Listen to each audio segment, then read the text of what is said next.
Hi everyone, Shirtlad here. In the arcade game Senjou No Kizuna, as well as its older PSP port, there's many units to choose from and play as. These are, in turn, divided into multiple subgroups by what they do on the battlefield. The original arcade port's latest iteration had 5, the sequel had 4, and the PSP port, titled Senjou No Kizuna Portable, had 6. For a Japanese speaker, these should be somewhat intuitive, since the kanji used is a part of the unit type's designation.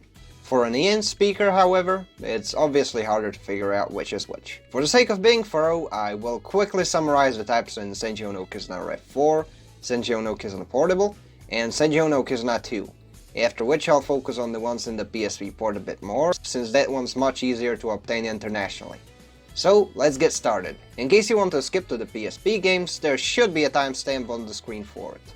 The red ones in all 3 games are the Kinsetsu Kakuto Gata, or Kakuto Gata for short, which translates to close-range fighting types, or fighting types. To prevent confusion, I'll be calling them melee types colloquially, as these are close-ranged units that excel in melee combat.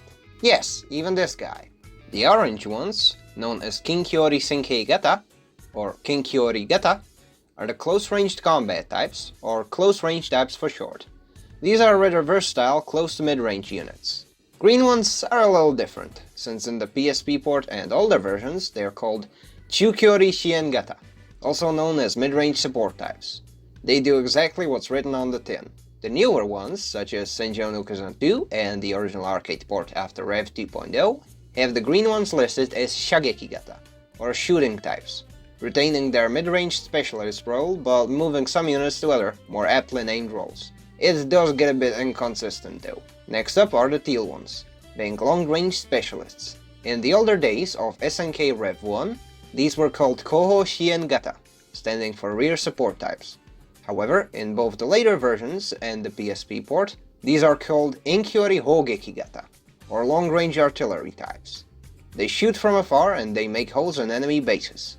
In Senjou No Kizuna 2, their icon is simply blue, and their name got cut down to a more simple Hogeki Gata, or artillery type. There's also sniper types, or Sogeki Gata in Portable, and early arcade Senjou No Kizuna, which snipe stuff, sporting a navy blue icon. In the Rev 3 and up of the arcade port, these have been relegated to the purple support types, or Shien Gata, alongside several other units that use cannons, missiles, and some beam weapons, whereas the sequel just throws the snipers among the shooting types. A unit type exclusive to the PSP port is Kyoten, or base, with Senjou No Kizuna Portable being the only game of the bunch to feature playable bases. Now for the SNK Portable's unit types, Extended Edition.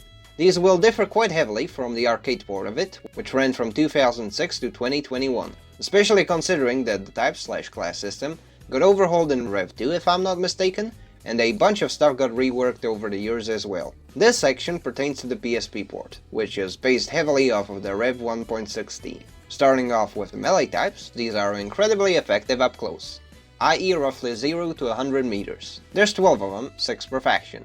On top of their 3-hit melee combo, the melee types can also perform a so-called quick draw, allowing them to chain any of their melee hits into any secondary or a primary weapon. Certain units, like the Gyan, the prototype Gundam, and the Gem Striker, can also equip charging melee weapons, which unleash a flurry of blows when charged, foregoing quick draws in favor of a quicker burst of damage.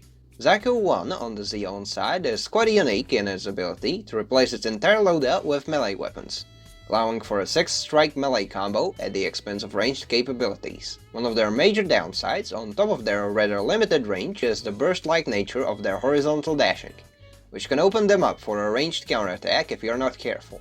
Then there's the close-range type units. These have an effective combat range of up to 180 meters and are well suited for short mid-range combat. Both Zeon and the Federation gets 8 units each. Overall, the close-range types are the most versatile of the bunch, not excelling in anything specific, but also lacking any substantial drawbacks. Just like the melee types, these also have a 3-hit melee combo, albeit without quick draws. In terms of weapon options, there's a lot more variety as well, ranging from wrist rockets and Sturmforce to flash grenades and beam guns.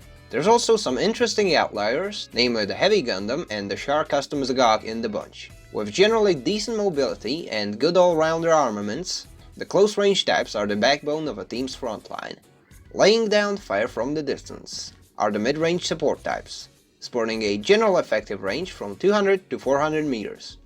There are 6 of such units for each of the 2 factions in the game. The main strength of these units is their ability to provide supporting fire, be it via cannons, bazookas, missiles or beams. Most of their weapons are built to counter the enemy MS, although you do get access to a plethora of alternative ammo options, ranging from anti-base and incendiary payloads to cluster shots and high explosive warheads.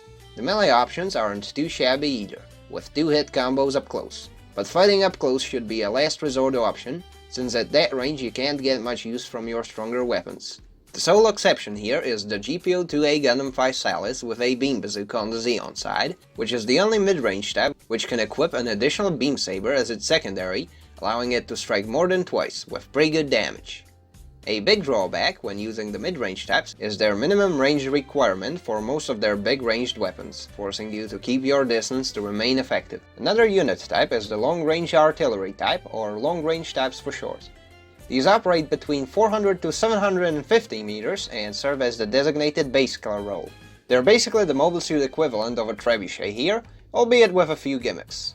Both the Federation and Zeon have 2 long-ranged units each. As stated, these are used for dealing heavy damage to enemy bases, which yield high value in points when destroyed.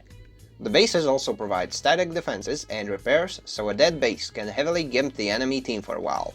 If you manage to master the angle estimations, it is possible to pummel an enemy base from beyond your lock-on range or from the safety of cover. On top of that, the long-range types also come with additional ammo types, which allows them to provide frontline support, although their minimum range and payload switching times are somewhat high.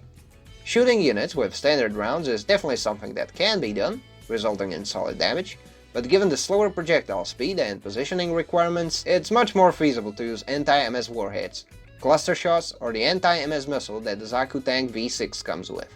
With rather pathetic mid to close range performance and weak backup options, this unit type benefits from staying some distance away from the action. Long-range types additionally get access to an extended minimap, toggled on and off by pressing the select button. The last playable unit type, at least in the arcade mode, are the sniper types. This is another type that specializes in attacking from afar, with both playable factions getting 2 units each. Just as the name implies, the sniper types excel in taking out distant enemy units, with their in-game effective range being listed as 600 plus meters. There's very little customization for this game's snipers, outside of the setting parts, which lets you trade fire rate for damage and vice versa. The gimmick with these is once you tap the lock-on button, you will aim down your scope, and depending on the unit you are using, the aim is either manual or lock-on based with adjustable offset. At the risk of sounding like a broken record, these also tend to struggle up close, and just like the long-range types, the snipers also get access to the minimap. There's also one more unit type in the game, being the bases, free for Zeon and free for the Federation, with the Gem Factory and the Ads and Mobile Armor unfortunately not making the cut in as far as the playable bases go. The bases are only playable by human players, 1 per each team, in the original rule mode as well as the mission mode, with the feature being exclusive to the PSP port.